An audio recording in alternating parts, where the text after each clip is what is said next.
Elderly Arthur, after a decade of searching, found his lost German Shepherd, Max, frail and unresponsive in a shelter. How did Arthur reawaken Max's memories? What did they discover in letter of Arthur's late daughter, Lily? Let's see complete video for this interesting story. Arthur was an old man. His beard was gray. His eyes looked tired. He held a crumpled photo. It showed a younger Arthur. He held a German Shepherd puppy. The puppy was bright-eyed. Max, that was his name. He was only 6 months old when I lost him, Arthur had told the shelter staff on the phone. A break-in. The gate left open. Weeks of searching. Years of hoping. 10 years. Most would give up. Not Arthur. He saw a post online. An old German Shepherd. Unresponsive. Something in his heart clicked. The eyes in the shelter photo. The markings he had to see. The shelter was noisy. Dogs barked. Echoes filled the corridor. Arthur's heart pounded. He clutched the photo. It was his anchor. They reached Kennel 27. In the back corner, a dog lay. Gray. Still. Arthur approached slowly. His hand reached through the bars. Max? No movement. Arthur knelt. He pressed his forehead to the cold metal. He whispered, "It's me, old friend. I'm here." Max's ears twitched. Just a little. Then they stilled. The shelter worker behind Arthur saw it. Her eyes widened. "Wait," he moved. Arthur kept talking. Softly. "You used to sleep at my feet. Remember? You chewed my boots. You hated the vacuum cleaner." Still nothing. But Max's breathing changed. Arthur reached into his pocket.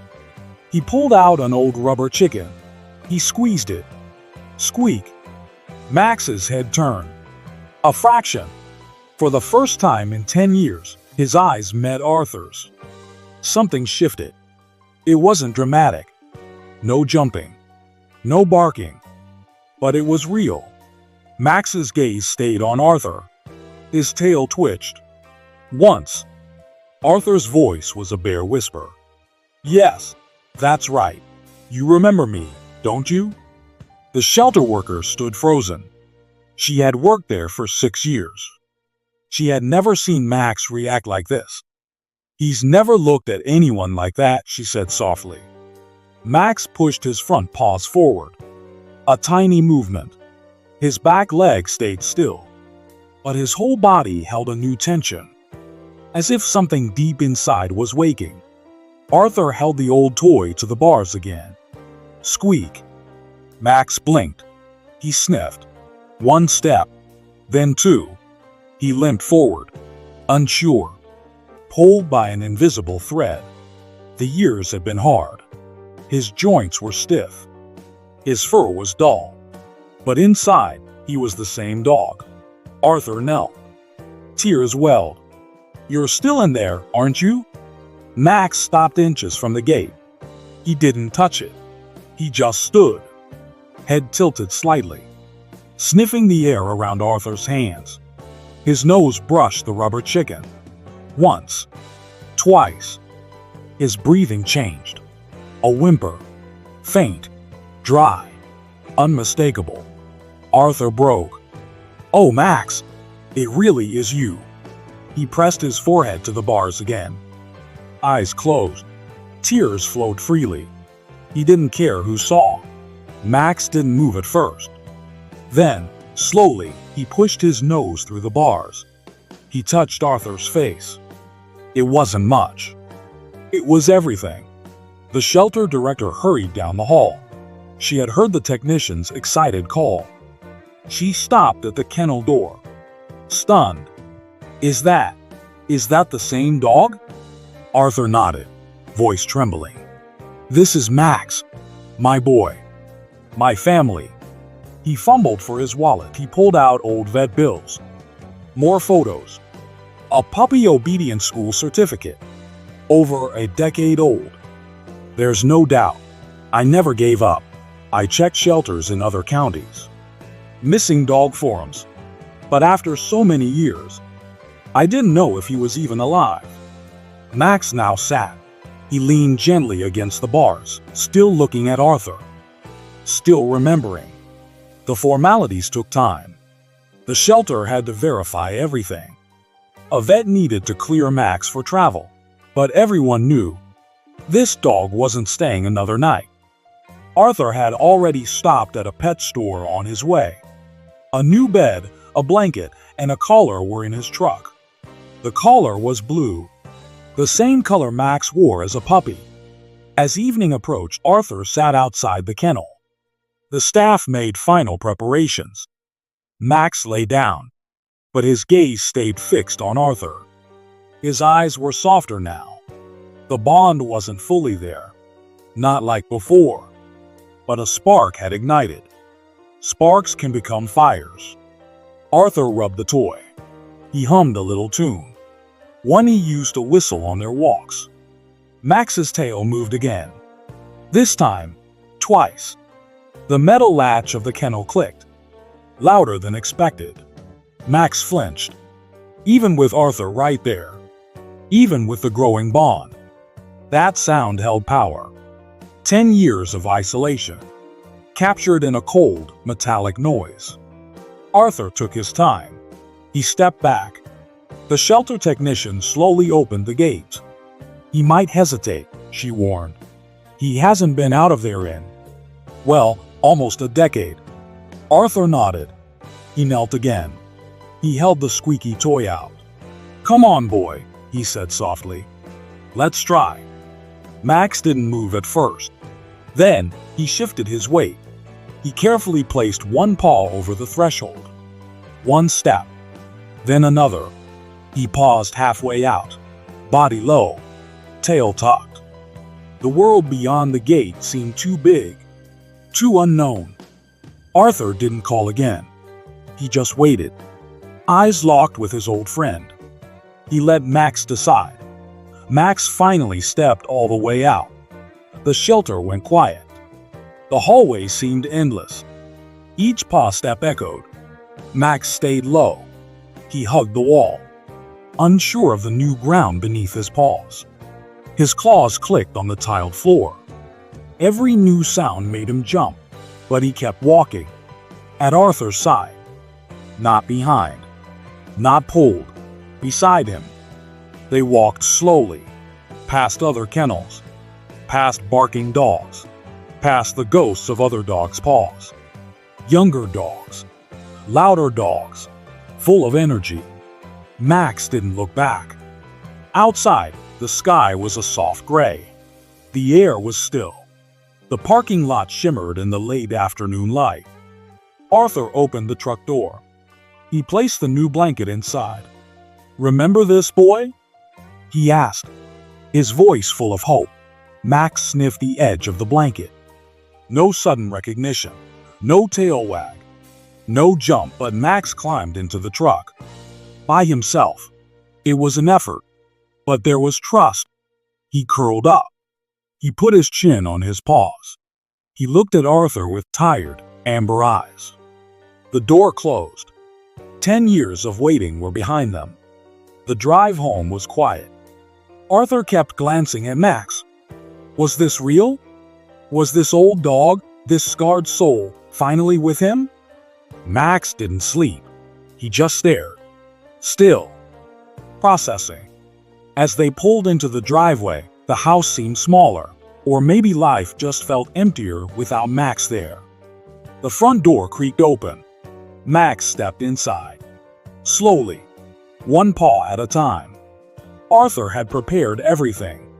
Soft rugs, a padded bed, ramps for the steps. He had even cooked chicken and rice. Max sniffed every object. He took his time. He walked around the living room, a soldier inspecting all territory. Then he stopped, in front of the fireplace, the exact spot he used to lie, all those years ago. Arthur said nothing.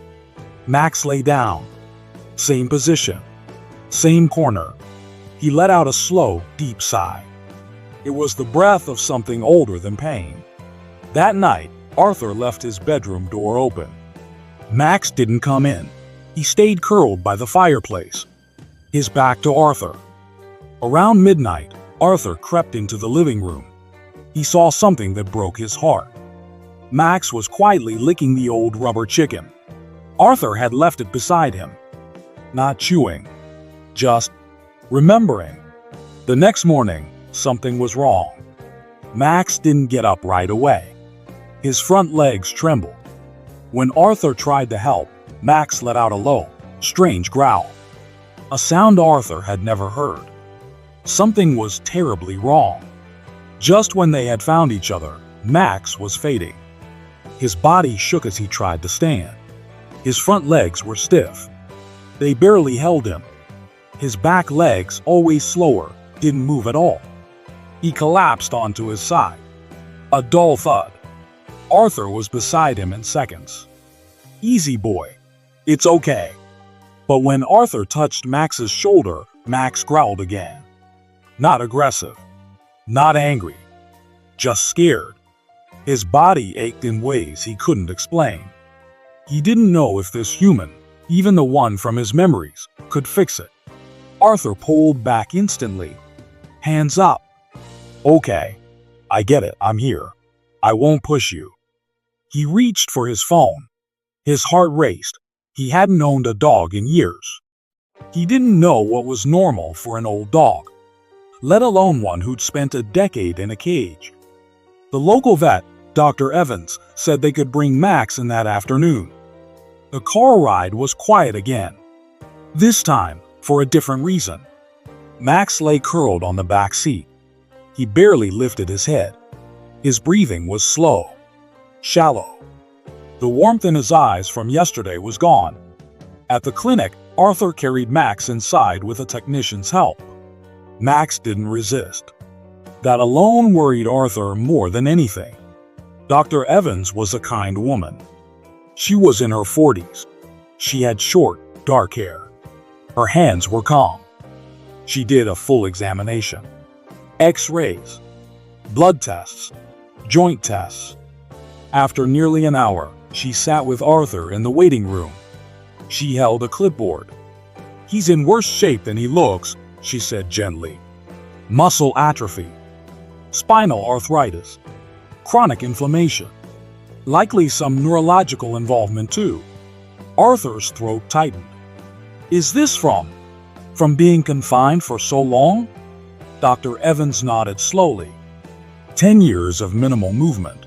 It does more than stiffen the joints. His body adapted to stillness. Now that he's moving again, everything is waking up. Not all of it is good. Arthur looked at the closed examination room door. "Can it be fixed?" Dr. Evans paused. "Not fixed, but managed. With medication, hydrotherapy, the right care.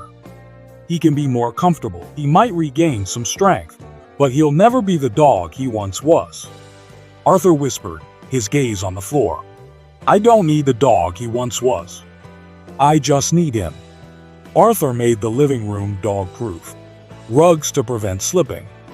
A baby monitor to watch Max while he slept. Max didn't growl anymore. But he didn't get up often either. Every movement seemed slow, calculated, painful. Still, Max watched Arthur constantly. He followed Arthur's voice. He would edge closer when Arthur sat near him. The trust was there. The love was returning. But something was still missing. That night, Arthur opened an old wooden box. It was from the back of a closet. Inside were photos, letters, and a DVD. He played it on an old TV/DVD combo in the corner. The screen flickered to life. There was Max, barely a year old, bounding through a field. A leash trail behind him. His ears were too big for his head. Arthur's laughter echoed in the background, calling Max back. In the living room, the real Max didn't move at first. Then his head lifted. He turned towards the screen. He whimpered. Not in pain. In memory. Arthur knelt beside him. "That's you, boy. That's us." Max leaned his head on Arthur's knee. He didn't wag his tail, but his eyes were wide. In that moment, Arthur saw it again. The spark. Just as hope returned, Max coughed. Once, then again. A deep, dry, painful cough. It wouldn't stop. Arthur's face went pale. "Max!" The coughing grew worse. Max tried to stand. He collapsed again. Arthur grabbed his keys. Panic flooded him. The fight to bring him home wasn't over. It might have just begun. The emergency clinic was 20 minutes away. Arthur drove like it was too. Max lay curled on the back seat. Each cough racked his frail body. The sound wasn't just a cough. It was a rattle. Something deep inside was breaking. Arthur kept glancing in the rearview mirror. "Stay with me, boy. Please. Stay with me." When they arrived, staff rushed out with a gurney. Max offered no resistance.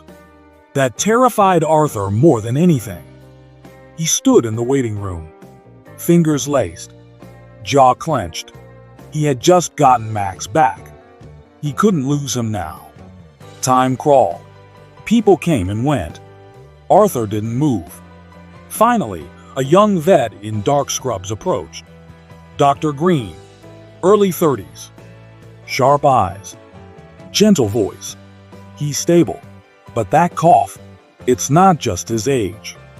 It's pneumonia." Arthur felt the air leave his lungs. How? How bad is it?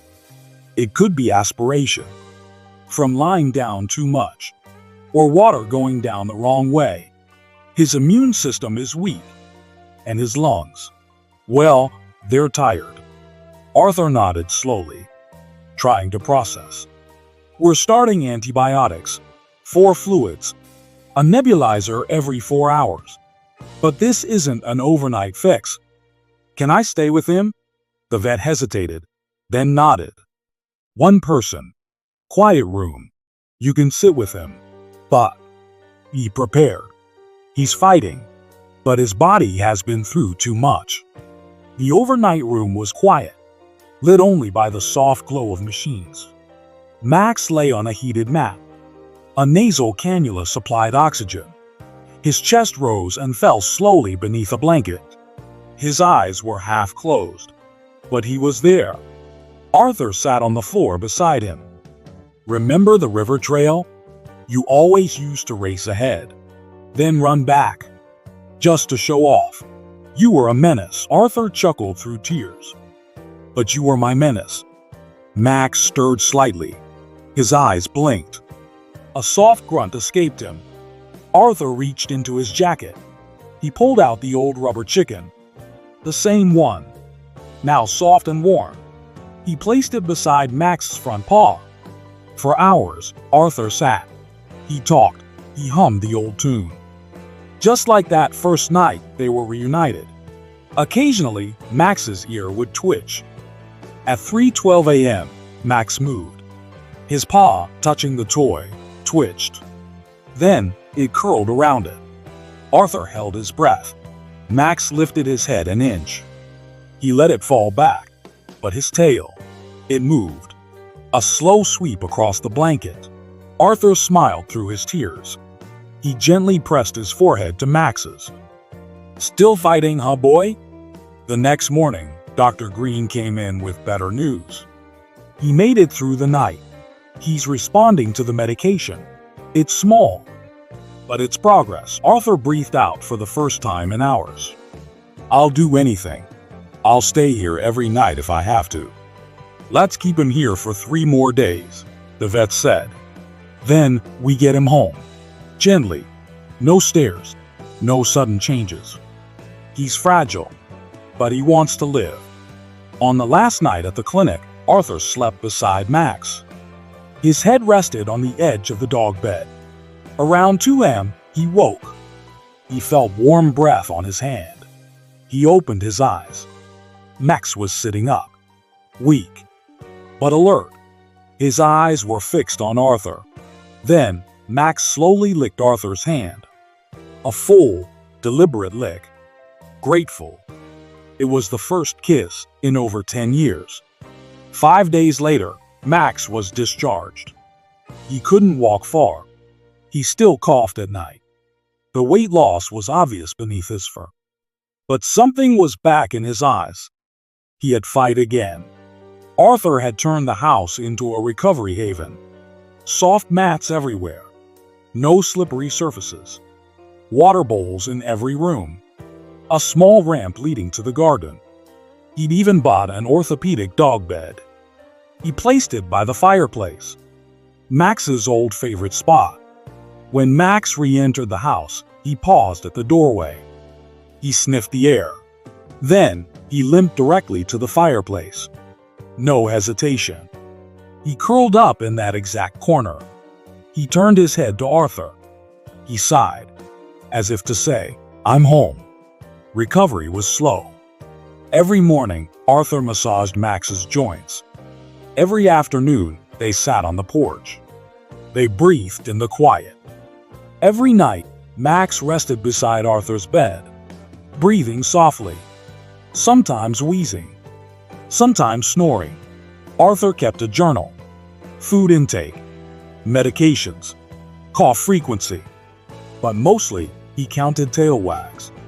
Day 1, none. Day 3, 1 wiggle for a chicken treat. Day 6, a full wag when Arthur came in with the leash. It wasn't just healing. It was remembering. One afternoon, Arthur was going through an old box of photos. He found one. The day Max arrived as a puppy. Ears too big. Paws oversized. A sock hanging from his mouth. Arthur laughed softly. He propped the picture next to Max's bed. Max's eyes fixed on it. Then he yawned. "You remember that boy?" Arthur said. Max licked the frame. Later that week, Arthur got a message. An old neighbor. Someone who lived across the street back then. She had found something. An old letter. Tucked between photo albums during her move. The letter was in messy child's handwriting. It was from Lily, Arthur's daughter, the one he lost in a car accident, shortly before Max disappeared. The letter was addressed to Max. "Dear Max, I miss Mommy. I get scared at night when Daddy cries. But you sleep in my room. You make me feel safe. You are my hero. I love you. Lily." Arthur sat stunned. He hadn't seen that letter in years. Now, reading it aloud by the fire, he felt Max's head rise. It settled on his knee. A soft, slow breath left the dog's mouth. Arthur wept. "She loved you so much. You were all we had left." Max didn't move, but his body leaned heavier against Arthur. Suddenly, the missing piece made sense. Max hadn't just been grieving being lost. He'd been grieving her. The little girl who snuck him scraps, who hugged him during thunderstorms, who whispered secrets into his fur when no one else listened. That's why he'd shut down. That's why it took so long for him to live again. He wasn't just waiting for a home. He was mourning family. That evening, Arthur printed Lily's letter.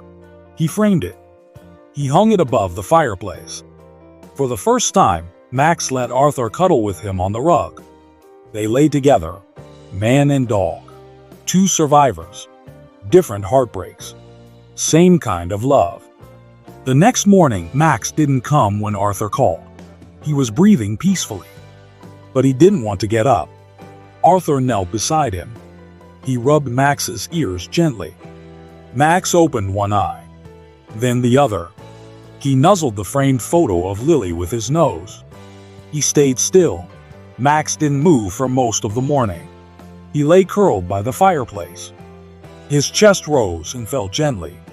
His eyes were half closed. His breathing was even. Not labored, but quieter than usual. Arthur stayed close, kneeling beside him. Arthur sat next to Max. A hand rested gently on his back. "You don't have to fight anymore," he whispered. "You've done enough. More than enough." The house was silent. No TV, no music. Just the sound of old wood settling, and the quiet exhale of a dog who had carried more than he should. As the afternoon light slanted through the window, Max stirred. Slowly, wobbling. He rose to his feet. Arthur didn't speak. He just watched. Max limped to the framed letter above the fireplace. Lily's handwriting was still visible in the soft sunlight. Max sat before it. His eyes looked up. Arthur joined him on the floor. "She'd be proud of you," he said. Max leaned into Arthur's side. He rested his head in Arthur's lap. The quiet between them said everything. That evening, Arthur took Max into the garden for a few minutes. The air was warm. A gentle breeze rustled the grass. Max stood still on the lawn. He looked up at the sky. Then he took 4 slow steps. Then 6. His tail lifted. Not wagging, but raised with confidence. Arthur felt something break open in his chest. "Good boy," he said, his voice thick. "You're still here." Max turned. He looked at Arthur. He trotted back, weak but proud.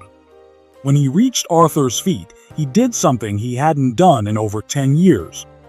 He rolled onto his back, legs in the air, chest exposed, vulnerable, trusting. Arthur knelt. He pressed his forehead to Max's. "You're safe now. You always were." That night, Max fell asleep early, curled on the rug, near Lily's photo.